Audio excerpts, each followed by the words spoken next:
My name is Trev the Ref, and I ain't no vicar. To the starchasers! Welcome to the starchasers! Contacting you, part 2. Back on the Starliner, Gigabyte have received a transmission from Pangea. This is Force 1 calling the starchasers. Do you copy? Do you copy? Gigabyte pressed a button on the console and a holographic image of Quaid appeared in front of the screen. Thank you. When you deserted Set, we wanted your blood, but now we need your help. What is the problem? Gigabyte asked. Braze and Windrush have been captured. Ground Zero is badly injured. My home is under assault. Please, I beg of you, help. At that moment, Hyperdrive walked in. We cannot say no to anyone in need, but if this is a double cross, it will be on your head. Thank you, Hyperdrive. Gigabyte, make arrangements with Quays. Hyperdrive spoke into his communicator. All starchasers report to the hangar bay as soon as possible.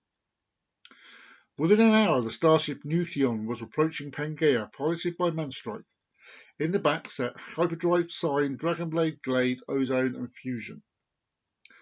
They landed on the west coast of Destrain, a dry, deserted country. One big desert. As they disembarked from the ship, they looked out to sea. About 2 miles out, what stood a city of time. The city of Atlantis, although the beauty of the city was long gone. Wrecked by the explosions and shockwaves ripping it apart. It is worse than I can imagine, Manstrike explained. Hyperdrive, look! Shat said, pointing. 3 people lay down unconscious, staked to the ground. Dragonblade cut through the ropes and brushed some water over their faces to awaken them. The female came to first, looking at Dragonblade. Of all the people to rescue me, who can resist the damsel in distress? Hyperdrive replied. Look, we must save Atlantis, she shouted. We? You are no fit state, too. Her hair burst into fire, as well as flames soaring from her hands. Don't tell Braze who is fit for what. Dragonblade's blade stepped back, watching her commander's troops. Windrush, Ground Zero, are you ready? Ground Zero touched the surface, and a rocky skin grew from the floor, covering his body.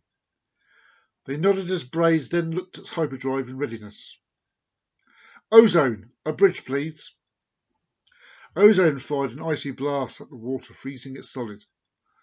The team made their way across towards the ocean city.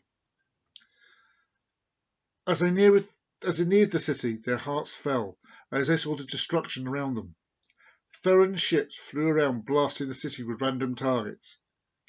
In front of Quaid stood alone, keeping the Ferran ground troops at bay by firing jets of water. It's about time you got here! Sarcasm gets you everywhere, Bray shouted back. The battle for Atlantis has begun. The trip into Averia blew Aeon's mind. Such beauty around them as a stellar craft jet set flew into the planet atmosphere. Huge trees grew up from the planet's surface, stretching up into the heavens, soaking up the sun's energy. Branches reaching out intertwined with each other to make pathways. Jetset landed on a set of these branches, strong enough to take the weight. Slowly the engines died down, and the exit portal opened. Shrunken exited first, with Aeon right behind him. They began to make their way from the craft. Shrunken could not help to think this world was a complete opposite of his own world. Halt! Shrunken looked up into the sky to see 2 Avarians flying down towards them. One left an energy trail behind him, the second a fire trail. They soon landed right in front of Aeon and himself. Who are you to dare enter our sacred world?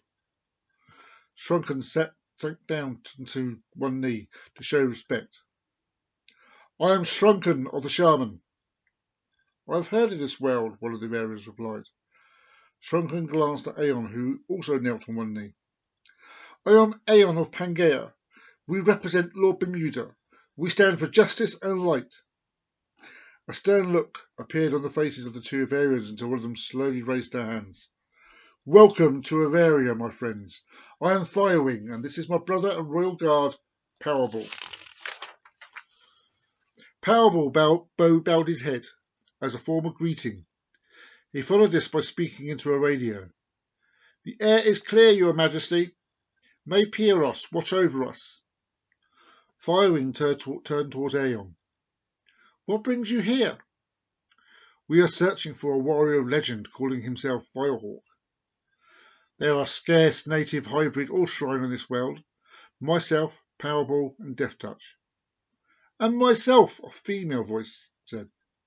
I am Princess Pels. I am the Firehawk, a name given to me by Lord Pyros himself. Yet I have no great power. Missing the part of what the princess said, Aeon asked, who is Pyros? He is the god of Avaria. Legends decrees that he transported all the birds from Pangaea to this world dawn. Then from the passing of time, they evolved into us. Shrunken turned to face the princess.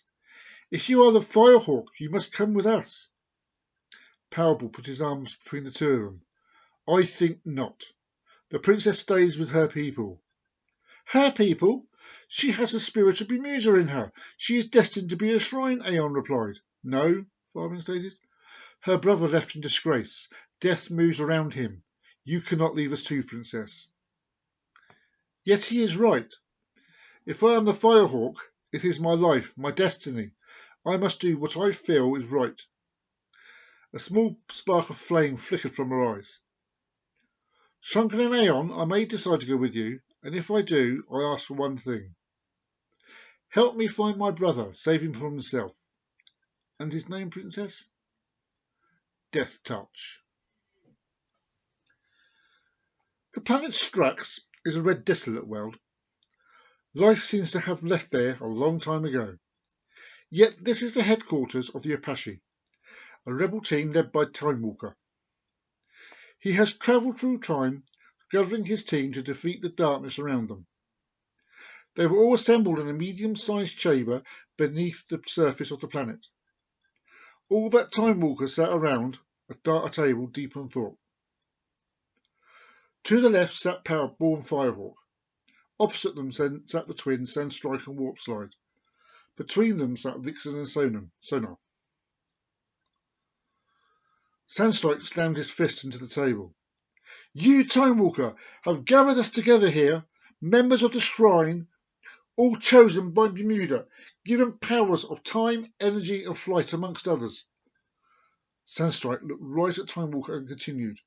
Yet all we have done is put our lives on the line, rescuing this warrior called Ozone. Will you let him go with the starchasers? Time Walker looked up. My friends, as you know, I come from a dark future. I travelled back through time to find you all. He went quiet for a moment. I cannot change the past. If I do, it will affect the timelines. The starchasers were destined to locate that warrior, just as we were destined to rescue him. They cannot have my knowledge of the future.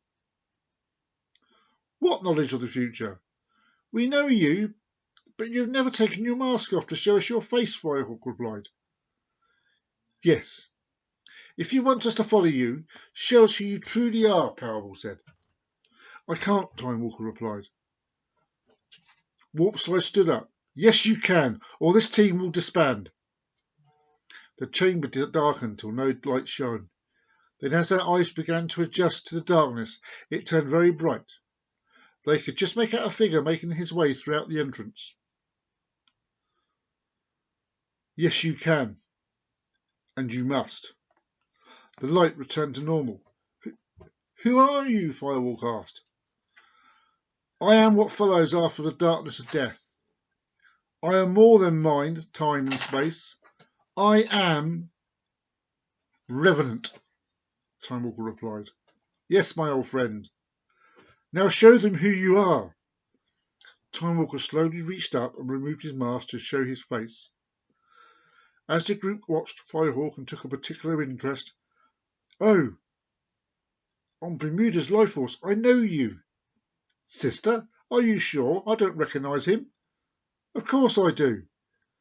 He's Genesis. No, I'm not. Well, I am, but I'll keep it simple, Revenant replied. In the original timeline, Time Walker travelled back through time and met Bermuda and became Genesis, yes? That's old news, Sandstrike replied. But for some reason this Time Walker didn't get powered up by Bermuda, and that's because I was a shrine already. As Time Walker said this, he took it off his jacket to reveal the crystal on his chest.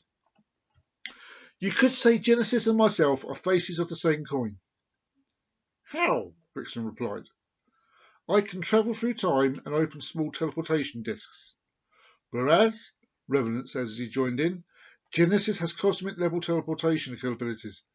They can both fly and absorb energy. So one masters time, the other space. Firehawk agreed. But if we meet, the timelines will clash and disrupt the universe in the form of a time wave. Upon hearing these words, the team fell silent. To be continued.